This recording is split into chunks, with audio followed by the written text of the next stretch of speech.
física da minha geração, que se formaram num outro modelo curricular, eles tinham mais ou menos esse perfil.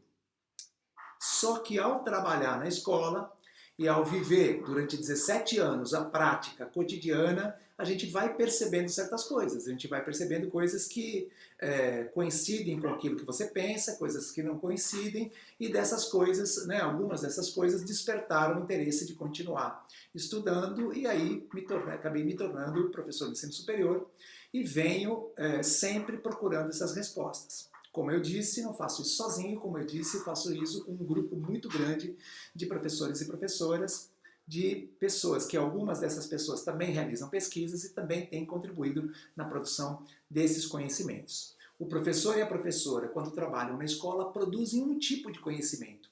Se esse conhecimento for sistematizado, for submetido a critérios de determinada maneira, se torna um conhecimento científico, pode ser divulgado e pode ser apropriado por outros setores, por outras pessoas, por outros grupos. É mais ou menos nessa lógica que funciona. Nós não fazemos pesquisas no campo biológico, não usamos experimentos de laboratório, os nossos trabalhos são sempre feitos nas escolas. E usamos métodos que são os métodos das ciências humanas, que não é o assunto aqui, mas é importante mencionar. Quando começa essa história, por que ela começa? Ela começa porque lá no finalzinho dos anos 90, nós identificávamos 5 perspectivas de trabalho na educação física, 5 currículos, 5 teorias curriculares na educação física. Então nós tínhamos uma educação física esportivista, uma educação física desenvolvimentista, uma educação física psicomotora, uma educação física voltada para a saúde, né, uma educação para a saúde e uma perspectiva crítica. Então era esse o cenário nos anos 90. Um grupo de pessoas diante dos mesmos desafios que nós enfrentávamos começa a se dar conta que essas teorias da educação física não correspondiam às características da sociedade contemporânea. E estas pessoas se agruparam nas dependências da Faculdade de Educação e naquele momento nós começamos a estudar trabalhos dos estudos culturais e trabalhos do multiculturalismo crítico, porque entendíamos, lá no comecinho do século XXI, lá em 2004, para ser mais exato, entendíamos que essas duas maneiras de analisar a sociedade, os estudos culturais e o multiculturalismo crítico, elas ofereciam explicações interessantes para a gente entender a sociedade. Nós entendemos que vivemos uma sociedade pós-moderna. Nós entendemos que não estamos na sociedade moderna. Aquelas teorias de educação física, aquelas teorias curriculares de educação física que eu mencionei, elas estão bem alinhadas a uma sociedade moderna.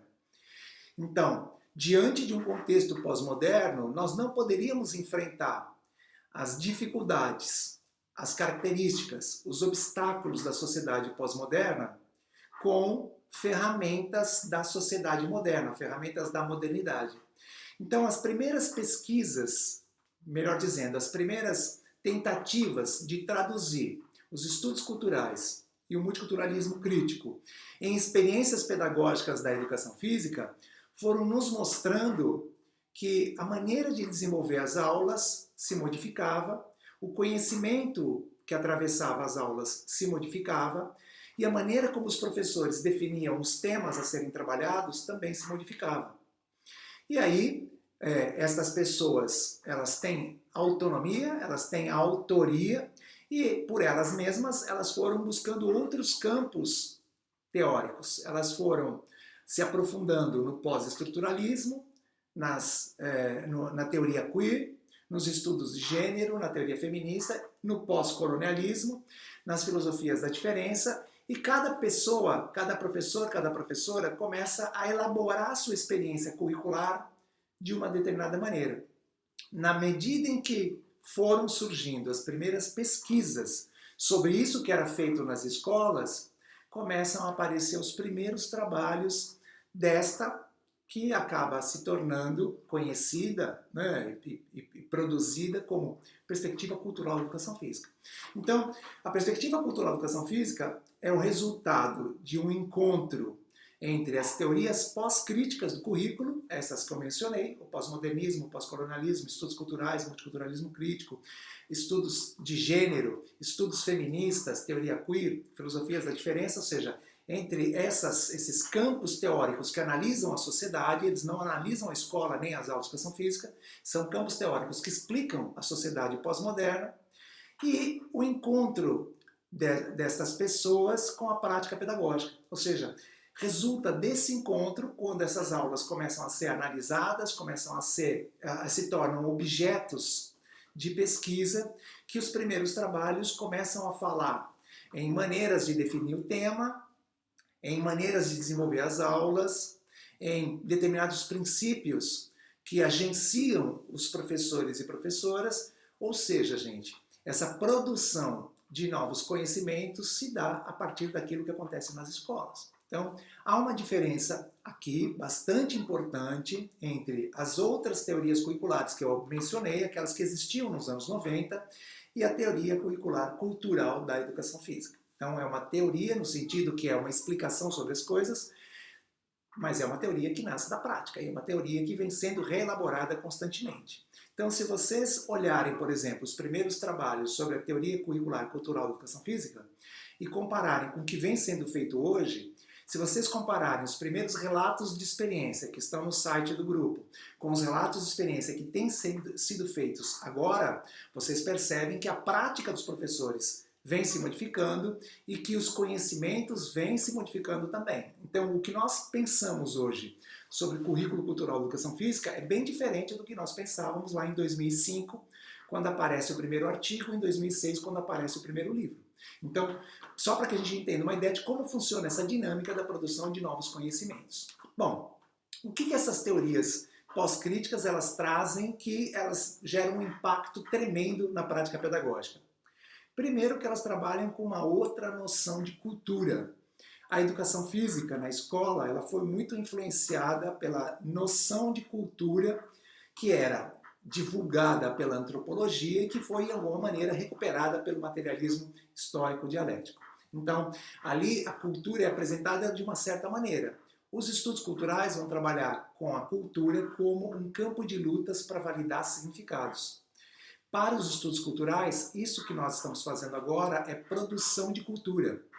Para os estudos culturais, na medida em que você está assistindo esta apresentação e você está discordando, concordando, modificando, você está fazendo uma outra leitura disso que a gente está falando, você está produzindo cultura, eu também estou produzindo cultura, porque eu estou aqui tentando organizar minhas ideias, veicular significados e, no bom sentido, tentando convencer vocês disso que eu estou dizendo. E os estudos culturais vão lembrar, gente, que esse choque de significados, ele é atravessado por certas relações de poder. O que acontece com os estudos culturais? Ao longo da sua produção teórica, os estudos culturais começam a dialogar cada vez mais com o pós-estruturalismo. E o pós-estruturalismo tem uma concepção de linguagem que é fundamental para a educação física hoje. Para o pós-estruturalismo, a linguagem ela é a produção da realidade. Vamos lá, então? Então, quando uma criança está brincando e ela produz a prática corporal, brincadeira, através da sua linguagem corporal, ela está materializando aquela brincadeira. Quando um adulto está dançando numa festa, faz a mesma coisa. Quando um atleta profissional está numa competição, ele faz a mesma coisa. Então, na medida em que a pessoa, com a linguagem corporal, produz uma certa prática corporal, essa pessoa está dando materialidade e está colocando em circulação uma série de significados. E as pessoas, como são leitoras das práticas corporais, como as pessoas estão assistindo, estão acompanhando ou estão participando, quando você está num jogo de vôlei, tem um grupo que está de um lado que está lendo o que está acontecendo do outro lado. Quando você está numa brincadeira de pega-pega, quem está fugindo está lendo a gestualidade do pegador. E quem está pegando está lendo a gestualidade das colegas, das crianças que lá estão, ou jovens ou adultos, etc., que estão fugindo. Então, quem persegue faz uma leitura e quem foge também faz uma leitura. É por essa razão que, para a educação física cultural, as práticas corporais são textos da cultura, são artefatos culturais. Todos os grupos sociais produzem práticas corporais, não existem práticas corporais mais interessantes e menos interessantes. Todas as práticas corporais são elementos que caracterizam uma determinada identidade cultural. As práticas corporais são patrimônio dos grupos sociais. É por isso que, seja onde você estiver, na cidade onde você estiver, às vezes uma brincadeira, uma dança, uma luta, uma ginástica ou um esporte são produzidos culturalmente de forma distinta, se é no centro da cidade, se é na periferia, se é na zona urbana, se é na zona rural, se é numa escola, se é numa outra escola, se é numa determinada turma do 5º ano de uma escola ou na outra turma, né, também do 5º ano da mesma escola. Então, as práticas corporais, elas são traços da identidade cultural. É por isso que algumas lutas, elas emergem na cultura afro-brasileira, que está presente aqui, na cultura que nós chamamos de indígena, né, dos povos originários, né, como a luta marajoara, como o cauca, e essas manifestações, tanto a capoeira, como o jongo, como o maculelê, o maracatu, etc., né, e a luta marajoara e o cauca, elas aparecem aqui e elas não aparecem em outros lugares do mundo. Cada grupo produz a sua gestualidade, cada grupo atribui certos significados, mas numa sociedade globalizada, numa sociedade pós-moderna, as crianças da sua escola muito provavelmente interagem, conhecem o K-pop, que é uma dança coreana, que é uma dança cada vez mais comercializada, cada vez mais comercializável, que entra em circulação pelos vídeos no YouTube, e você já deve ter visto alguns vídeos de K-pop no YouTube que tem 12 milhões, 15 milhões, 30 milhões de visualizações. Ora, não dá para negar essa realidade, não dá para negar que nós estamos num contexto outro, com práticas corporais outras e com pessoas outras. Daí, nós precisamos de um referencial que nos dê base para uma intervenção científica, para uma intervenção, no bom sentido, fundamentada na escola. Então, gente, longe de pensar que qualquer pessoa pode desenvolver as aulas de educação física na escola, longe de pensar que qualquer pessoa é capaz de entender aquilo que está acontecendo na escola. Ou seja, a intervenção pedagógica na escola, que é nosso campo de trabalho, a intervenção pedagógica ela precisa se basear em determinadas referências. Basicamente, é isso, daí a importância daquilo que eu estou dizendo. Se as teorias pós-críticas nos ajudam a revisar a noção de cultura, nos ajudam a revisar a noção de linguagem, as teorias pós-críticas também nos ajudam a revisar a noção de conhecimento. Para as teorias tradicionais de currículo, psicomotora, desenvolvimentista, educação para a saúde e esportivista, o conhecimento é algo que está dado, o conhecimento é algo que precisa ser transmitido, o conhecimento é algo que o professor, que a professora possuem e as crianças precisam aprender. Para as teorias críticas, o conhecimento vem do mesmo lugar, porque essas teorias elas estão alicerçadas na sociedade moderna. Então, o conhecimento vem do mesmo lugar, que é o conhecimento científico. E aí, as teorias críticas, elas tentam fazer uma leitura da realidade a partir do conhecimento científico, naquela esperança que a maneira de fazer a prática social se altere mediante a contribuição da disseminação do conhecimento científico na escola. Nas teorias pós-críticas, a noção de conhecimento se amplia.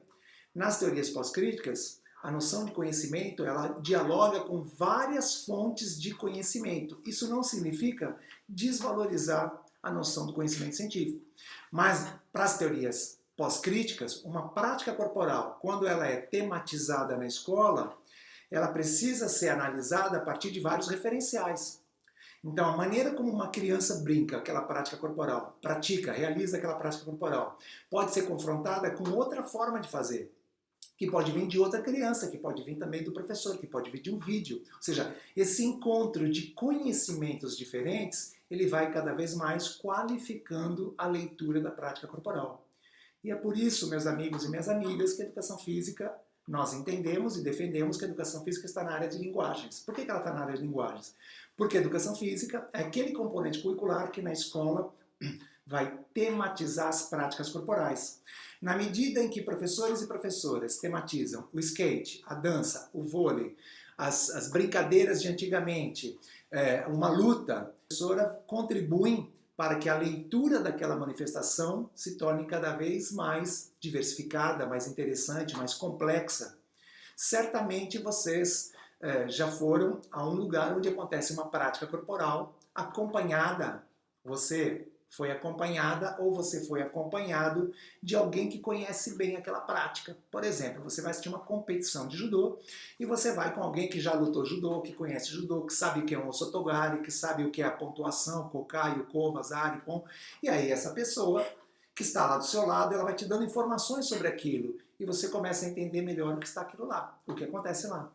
Muitos de nós têm acesso ao futebol americano pela produção de Hollywood. Aí você está vendo lá futebol americano. Para quem não conhece o futebol americano, parece uma confusão.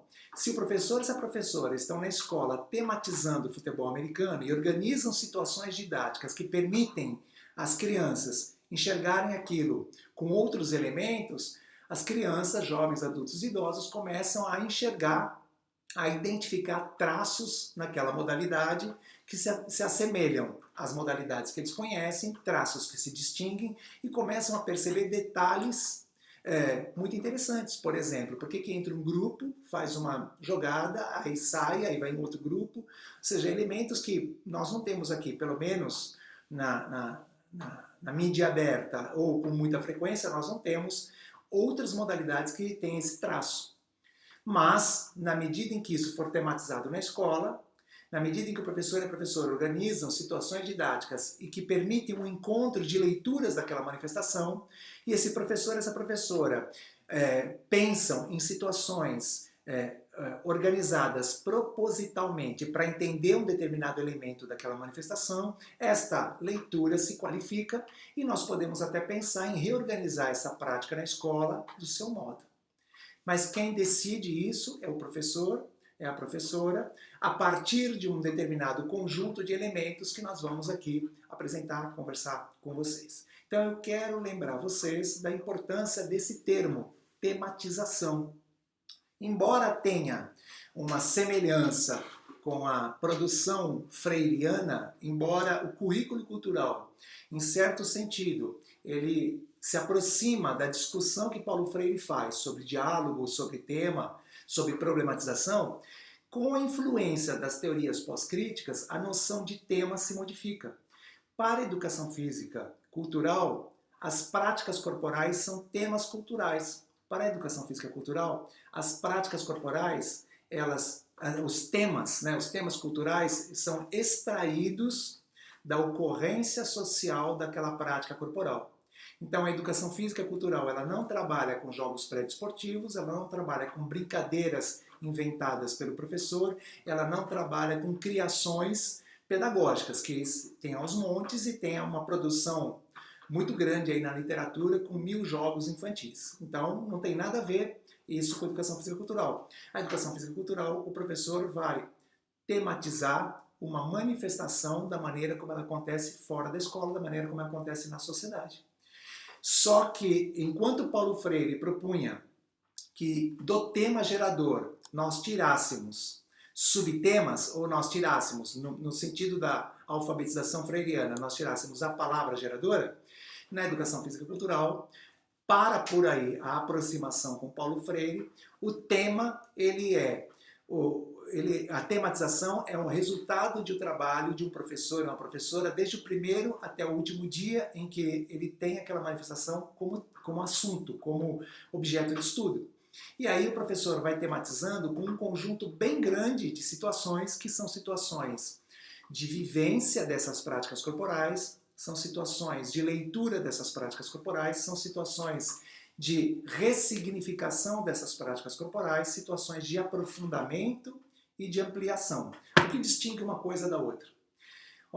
Quando o professor vai até a sala de informática, quando o professor faz uma pesquisa ali mesmo no seu celular, ou pede para as crianças que tiverem celular na sala fazerem pesquisa, quando o professor traz um breve texto, quando o professor explica alguma coisa, o professor permite que as crianças acessem conhecimentos sobre aquela prática que até então não estavam disponíveis para muitas pessoas. Essa é uma situação de aprofundamento.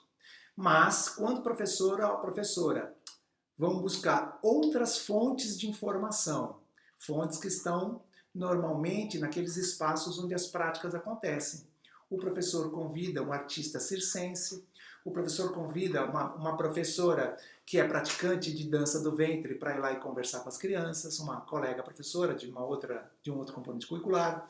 O professor convida, como tudo isso que eu estou falando está lá no site, vocês podem acessar facilmente.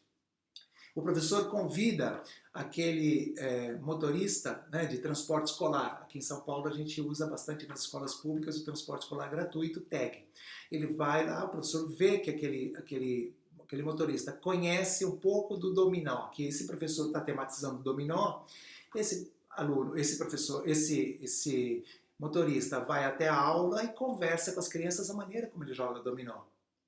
Quando o professor está tematizando K-pop com as turminhas lá do quarto ano, terceiro ano, quinto ano, e ele convida uma aluna, 2 alunas, 5 alunas ou alunos do 9º ano para irem conversar com as crianças, estas pessoas, gente, elas trazem representações, conhecimentos, saberes que são distintos daqueles que os professores estavam trabalhando.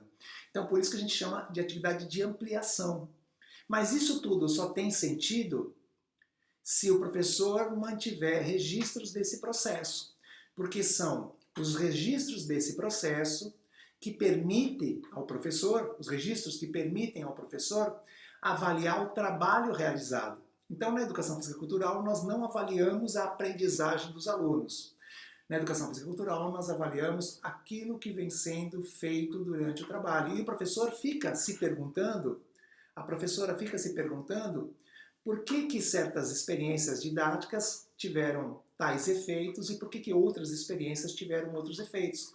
Esse professor e essa professora culturalmente orientados, eles são autores do currículo, eles são elaboradores da experiência. Eles não trabalham com apostilas, eles não trabalham com conhecimentos definidos, com conteúdos definidos com antecedência que eles têm que ir lá e, né, colocar na cabeça das crianças. Eles vão organizando as aulas e desenvolvendo as aulas a partir de um processo que na literatura da área, ou seja, resultado de pesquisas no campo, na literatura da área se chama de escrita currículo. Vocês também encontram como escrita artistada, artistagem. Ou seja, o professor ele vai artistando o currículo cultural porque ele vai caracterizando aquela prática como algo dele, como uma produção criativa, como uma produção que é dele e é dela, né, junto com as suas turmas. Impossível usar, na perspectiva cultural, usar a palavra aplicar. O professor não aplica nada, porque a aplicação tem aquela ideia, né, de que algo está pronto, você vai lá e coloca.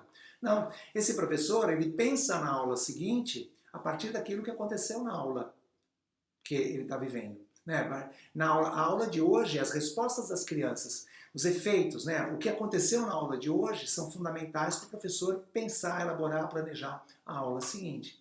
Isso não significa que ele não tem um plano a ser desenvolvido. Sim, ele define alguns objetivos com aquela manifestação corporal. Aquela manifestação foi definida a partir de um diálogo com um mapeamento, ou seja, esse professor faz um mapeamento do universo cultural corporal, define essa manifestação em diálogo com o projeto da escola. E aí, esse professor e essa professora vão tematizando e reorganizando, tematizando e reorganizando. E aqui que entra a noção de problematização. Novamente, ela começa lá em Paulo Freire, mas ela é reterritorializada pelas teorias pós-críticas de uma forma diferente. Para os autores e autoras do currículo cultural, a problematização ela permite a costura das práticas corporais. Problematizar, você pode problematizar uma maneira de fazer, você pode problematizar aquilo que foi dito, você pode problematizar aquilo que as crianças ouviram sobre aquela manifestação. Às vezes as crianças chegam na escola, vocês sabem muito bem, comentando o que os pais disseram, as famílias disseram em casa sobre aquele assunto que está sendo desenvolvido. Numa certa situação, o professor X, né, um professor do nosso grupo, ele estava tematizando hand spinner, que foi um brinquedo que há 3 anos atrás ficou muito na moda, era vendido no comércio de rua aqui em São Paulo, ficava girando, girando, girando. E aí aquilo, ele começa o ano letivo, aquilo estava nas mãos das crianças, ele resolve tematizar aquilo, e muitas crianças disseram para ele que os pais acharam um absurdo ele tematizar aquilo. Nós temos colegas que tematizaram sofrência, nós temos colegas que tematizaram funk, nós temos colegas que tematizaram maracatu, e que também os estudantes trouxeram das suas famílias concepções pejorativas sobre aquilo que estava sendo abordado. E o que o professor fez? A professora se esconderam? Pararam de fazer, começaram a fazer outra coisa? Nada disso. Os professores culturalmente orientados, eles vão para o combate, eles vão para o conflito, eles problematizam aquelas representações, eles ajudam as crianças a entenderem por que as pessoas estão pensando daquela maneira. E quando você pega as produções mais recentes com o currículo cultural, você percebe que graças ao diálogo com o pós-estruturalismo, os professores estão trabalhando bastante com a noção de desconstrução. O que é desconstrução para o pós-estruturalismo? O que é desconstrução no currículo cultural? Não é a destruição. Desconstrução é desenvolver uma série de situações didáticas que ajudam os professores, que ajudam as crianças, jovens, adultos, idosos, estudantes a entenderem por que estão pensando dessa maneira. Vou falar rapidamente. O professor estava tematizando maracatu. É um professor que eu quero aqui manifestar para ele a minha tremenda admiração, porque ele está acompanhando esta atividade, né, com muita honra. Esse professor estava tematizando maracatu e os próprios estudantes começaram a falar que aquilo não é de Deus, o sangue de Jesus tem poder. Só que todas as imagens de maracatu que o professor colocava era sempre um certo grupo social que estava lá representado. E esse professor faz atividades de desconstrução que levam as pessoas a entenderem que o que estava por trás daquela representação era um certo preconceito com relação àquelas pessoas. Então, o que nós temos que nos incomodar na educação física é por que o vôlei e o basquete, o futebol e o handebol são exaltados e por que as práticas corporais da tradição afro-brasileira elas são evitadas, elas são negadas ou elas aparecem assim raramente. Claro que hoje elas estão bem mais presentes, ainda bem, do que elas estavam há 10 anos atrás, há 15 anos atrás, há 20 anos atrás, há 30 anos atrás. Então, é interessante vocês entenderem, gente, que as crianças, jovens, adultos e idosos, elas dialogam com essas práticas corporais, mesmo fora da escola. E alguns até escondem, né, que dialogam com isso, porque sabem que às vezes na escola aquilo vai ser ridicularizado, criticado, etc. Num trabalho que o professor tematizou jiu-jitsu, uma das crianças falou, eu faço jiu-jitsu na igreja. E aí como? Isso gerou uma série de comentários. Mas como? Se jiu-jitsu é uma coisa violenta. E aí o professor faz um trabalho belíssimo desconstruindo essa representação de jiu-jitsu como uma prática violenta. Uma das atividades foi, inclusive, convidar a pessoa que fazia essas atividades na igreja para ir lá conversar com as crianças, apresentar para elas uma outra concepção, uma outra leitura, uma outra significação de jiu-jitsu. Bom, gente, dito assim, parece muito simples, parece muito fácil. Mapeamento, leitura, vivência, ressignificação, aprofundamento, ampliação, registro e avaliação. E fica a impressão que qualquer professor, qualquer professora que reconheça essas situações didáticas se torna capaz e facilmente desenvolve essa perspectiva cultural da educação física. Receio dizer que não seja tão fácil assim. As pesquisas feitas com esse assunto, né, ou seja, com a prática pedagógica, com as dificuldades dos professores, têm mostrado que não são todos os professores, não são todas as professoras, nem tampouco são todas as escolas que aceitam, que desenvolvem, que trabalham. Por quê? E é aí que entra uma outra parte importante da perspectiva cultural da educação física.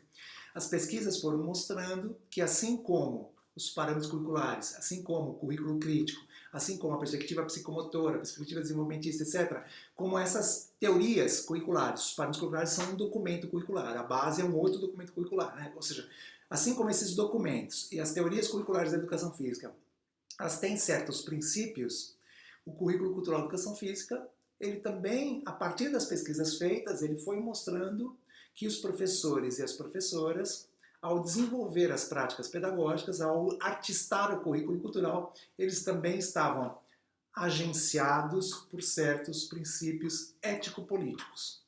Então, o que é um agenciamento, né, na perspectiva deleuze-guattariana? É o encontro, é a vontade de, é o desejo de fazer certa coisa, é o que me leva a agir de uma determinada maneira. Então, eu tenho 2 cachorros aqui em casa. Não sei como eles estão em silêncio. Normalmente eles latem bastante, sobretudo nessas horas que eu estou tentando falar com alguém.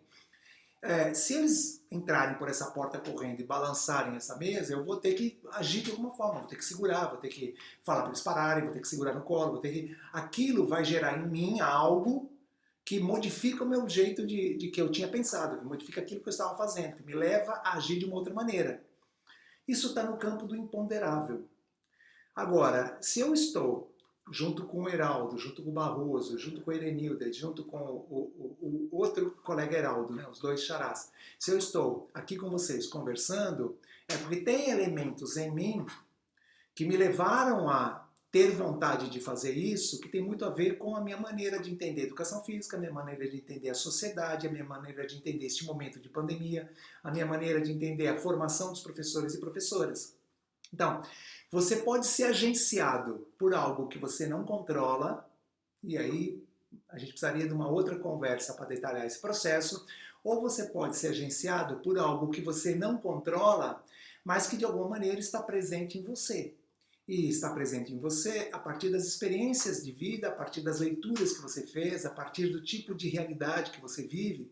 E aí eu vou falar claramente para vocês, né, gente? Ou seja, a minha trajetória de 17 anos na escola pública e com cada situação que eu vivi nessas realidades, me fez pensar a educação física de uma certa maneira. Ou seja, se eu não tivesse feito essa trajetória, talvez eu pensasse a educação física de uma outra forma. É mais ou menos assim. Ou seja, eu não controlo, mas de alguma maneira eu reconheço que aquilo está me influenciando. Esses são os princípios ético-políticos da educação física cultural. E que a literatura, ou seja, as pesquisas feitas, começaram a perceber que esses professores, quando eles trabalham, gente, eles reconhecem e valorizam a cultura corporal da comunidade. Ou seja, eles não chegam com as coisas prontas. Eles não chegam com os saberes deles e nem consideram que os saberes deles são mais importantes. Eles valorizam as falas, as colocações, o que acontece na hora do intervalo, o que acontece no bairro, o que as pessoas daquela escola fazem. Ou seja, ele valoriza, ele reconhece isso. Durante a aula, e o professor está tematizando uma certa manifestação, e aí a criança fala, eu vi na televisão, ou meu primo faz, ou minha amiga faz, ou não sei o que, ele valoriza aquela colocação, ele faz aquele conhecimento circular. Por isso que a ideia de conhecimento na perspectiva cultural ela é outra. Então, ele reconhece a cultura corporal da comunidade. Esse professor, essa professora, ele procura fazer um trabalho coletivo. Ele se articula ao projeto da escola, ao projeto político-pedagógico da escola. Isso pode ser num trabalho que é com uma outra colega, num trabalho que é um trabalho de ano, né? Ou seja, todos os professores do primeiro ano estão trabalhando com um certo assunto, ele vai lá e se encaixa, ele ajuda. Ele influencia, trabalha, ele se envolve nas reuniões coletivas, ou seja, ele tenta colocar a educação física como um componente que está ali a serviço de um projeto maior que é o projeto daquela escola. Um outro princípio ético-político, o professor e a professora, eles se deixam agenciar pela justiça curricular. Eles entendem que a educação física esteve durante muito tempo colonizada, dominada por certas manifestações culturais corporais. E que agora esse professor, essa professora, mesmo enfrentando dificuldades, obstáculos, ele faz o possível para que no trabalho dele ele possa tematizar práticas corporais que vêm de vários grupos sociais. Por isso que é justiça curricular.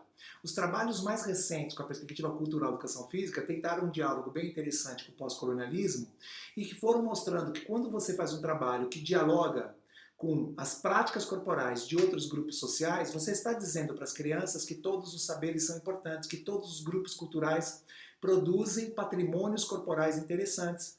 Então, você está fazendo aqui um trabalho, gente, que é um trabalho político e pedagógico, porque você está ensinando para aquelas crianças que não existem práticas corporais melhores ou piores. Todas as práticas corporais são relevantes e elas dialogam, como eu já disse, diretamente com o grupo que as produziu. Estes professores, portanto, além da justiça curricular, eles também são agenciados pela descolonização do currículo. Eles se dão conta da importância de cortar o currículo, de furar o currículo, de atravessar o currículo com manifestações, com colocações, com enunciados que fogem aquilo. Então, quando o professor que eu mencionei, ele vai trabalhar com hand spinner, quando o professor que eu mencionei, ele vai trabalhar com K-pop, ou ele vai trabalhar com maracatu, ele está descolonizando o currículo. Por quê? Porque o currículo da escola e os currículos da educação física, estão colonizados por certas representações. Então, quando esse professor desenvolve uma roda de conversa e problematiza certas questões, por exemplo, as questões de gênero dentro do futebol, quando ele leva uma ex-atleta ou uma atual jogadora, mesmo de um time do bairro, para conversar com as crianças, mesmo trabalhando futebol, esse professor está descolonizando o currículo, uma vez que ele cria espaço para uma outra circulação de conhecimentos nas aulas. Nós temos reconhecimento da cultura corporal, nós temos articulação com o projeto político-pedagógico, nós temos, são princípios, temos a justiça curricular, temos a descolonização do currículo, a ancoragem social dos conhecimentos, ou seja, tudo o que é tematizado nas práticas, nas aulas dos professores culturalmente orientados existe na sociedade. E esses professores ajudam as crianças, jovens, adultos e idosos a entenderem por que aquilo existe. Ou seja, por que as crianças que curtem, que se aproximam, que conhecem K-pop, por que elas falam certas coisas, por que elas usam certas roupas, por que elas usam certas mochilas, por que os grupos de K-pop dançam de uma certa maneira. Se esse professor, essa professora estão tematizando basquete, por que a pontuação é daquela maneira? Né? Tem cesta que vale 1 ponto, tem cesta que vale 2, tem cesta que vale 3. Por que o basquete começa de uma maneira, pelo menos é a narrativa mais conhecida, né? Começa de uma certa maneira, um diálogo muito forte com a tradição cristã, e o basquete vai se transformando, e hoje você tem o basquete de rua, você tem o 3x3, você tem várias possibilidades de expressão do basquete. Então, é interessante que esses professores, isso é resultado de pesquisa sobre a prática, eles realizam atividades que promovem uma análise sócio-histórica e política daquela manifestação. Por isso que eles ancoram socialmente os conteúdos, ancoram socialmente os conhecimentos. Um outro princípio que as pesquisas mostraram que agencia os professores é a rejeição ou o evitamento do daltonismo cultural. O que é isso? Né? A gente tem uma influência da pedagogia moderna, ou melhor dizendo, das pedagogias modernas, que basta você organizar as aulas de uma certa maneira e que os efeitos serão sempre os mesmos, e que todo mundo vai aprender, e a gente cria coisas na educação física do tipo jogo dos 10 passes, se as meninas não estão pegando na bola, a gente cria uma regra, obriga as meninas a tocarem na bola, ou seja, quando a gente faz esse tipo de atividade, a gente está incorrendo no daltonismo cultural. No currículo cultural da educação física, as pessoas rejeitam o daltonismo cultural. As pessoas se dão conta que as atividades mobilizam os estudantes de várias maneiras. E os professores não perseguem que todo mundo aprenda, ou que todo mundo toque na bola, ou que todo mundo faça do mesmo jeito. Os professores, inclusive, criam condições para que as crianças participem das atividades de maneiras diferentes. Umas observam, umas registram, umas comentam, umas falam, umas explicam, outras executam. Ou seja, há várias maneiras de participar de uma aula de educação física. Os professores e professoras que trabalham no currículo cultural, a última pesquisa que foi defendida, né, a dissertação de mestrado defendida em março, antes da pandemia, o professor que fez esse estudo, ele percebeu, ao acompanhar as aulas de várias pessoas, ele percebeu que esses professores culturalmente orientados, essas professoras culturalmente orientadas, criavam condições para que as crianças pudessem falar. As crianças não tinham vergonha de falar. As crianças diziam aquilo que estavam pensando e diziam aquilo que elas sabiam sobre as práticas corporais. Então, nós temos nas produções mais recentes, né, a produção deste ano do currículo cultural, os trabalhos já têm falado que também os professores estão agenciados pelo favorecimento da enunciação dos saberes discentes. Então, enquanto você tem certas situações didáticas no currículo cultural, esses professores e professoras são agenciados pelos princípios ético-políticos, esses que eu acabei de mencionar. Para concluir, mas afinal de contas, qual é a noção de conhecimento que hoje a gente identifica no currículo cultural da educação física? Nós tematizamos práticas corporais de vários grupos sociais, nós valorizamos os saberes das crianças, nós valorizamos os saberes que estão na comunidade. As aulas são esse encontro de vários conhecimentos, de vários saberes, de várias maneiras de pensar aquela manifestação. O conhecimento que está nos livros, ele é fundamental, importante, mas as outras histórias sobre aquelas práticas, que são as histórias que estão ligadas às vidas das pessoas, também são importantes. Michel Foucault, que é um autor importante, é uma referência importante para o pessoal que trabalha com estudos com o currículo cultural, vai chamar de saberes das gentes. Boaventura de Souza Santos vai dizer que todos os saberes são iguais, só que alguns são propositadamente apagados. Porque, né, o que vale na ótica do mundo, né, que está acima da linha do Equador, o que vale na ótica daquele chamado primeiro mundo é o conhecimento que eles produzem. Então, eles fazem força para apagar os nossos conhecimentos. Nesse sentido, cultura corporal, vejam bem, gente, eu estou dizendo cultura corporal. Cultura corporal de movimento é um outro conceito que não dialoga com o currículo cultural. No currículo cultural a gente chama o objeto da educação física é a cultura corporal. Mas qual noção de cultura corporal? Cultura corporal, na perspectiva cultural da educação física, é toda a produção discursiva, verbal ou não verbal, sobre as práticas corporais. Uma regra para jogar um determinado jogo, uma canção, né, de uma certa torcida, uma fala sobre as pessoas que dançam funk. Tudo isso é produção discursiva sobre as práticas corporais. Tudo isso é conteúdo, tudo isso é conhecimento, tudo isso é cultura corporal. O jeito de fazer, o jeito de dançar, de brincar, de lutar, né, de fazer esporte, de fazer ginástica, as técnicas que existem, isso também faz parte da cultura corporal. Então vamos retomar. Toda a produção discursiva, porque a linguagem corporal também produz discursos, toda a produção discursiva sobre as práticas corporais. Produção verbal ou não verbal. Então, tudo isso faz parte da cultura corporal. Tudo isso circula nas aulas, tudo isso atravessa as aulas, tudo isso marca o trabalho realizado na escola. Ora, para fechar, qual é a intenção? Por que esses professores, essas professoras trabalham dessa maneira? Quem eles querem formar? Vocês estão vendo que eu estou aqui disputando com os cachorros. Um segundo.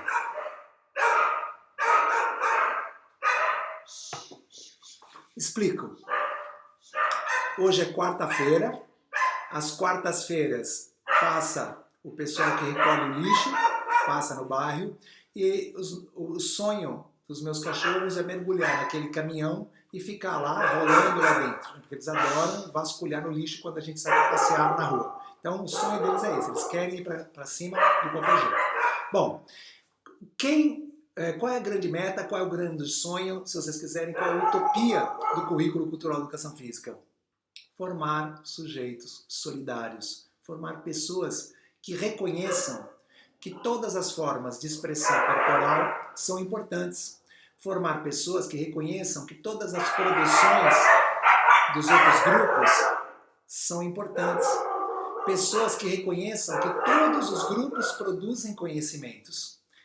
Essa é a utopia do currículo cultural. É isso que esse grupo maravilhoso de professores e professoras que tem se deixado, né, envolver com essa discussão, vem tentando fazer, vem tentando trabalhar, vem tentando produzir. São pessoas que têm acesso à proposta e fazem experiências nas suas cidades, são pessoas que frequentam grupo e aí se aproximam das discussões mais densas, são pessoas que acompanham só à distância, que veem os vídeos, leem os livros, acessam os relatos de experiência, que na minha opinião é a pérola da proposta, né? Ou seja, os registros dos professores que estão no site www.gpef.fe.usp.br, tá lá. As pessoas têm até mais de 100 relatos de experiência de trabalhos realizados de todos os tipos, em vários tipos de escola, na educação infantil, nos anos iniciais, nos anos finais do ensino fundamental, no ensino médio, na educação de jovens e adultos, no ensino profissionalizante.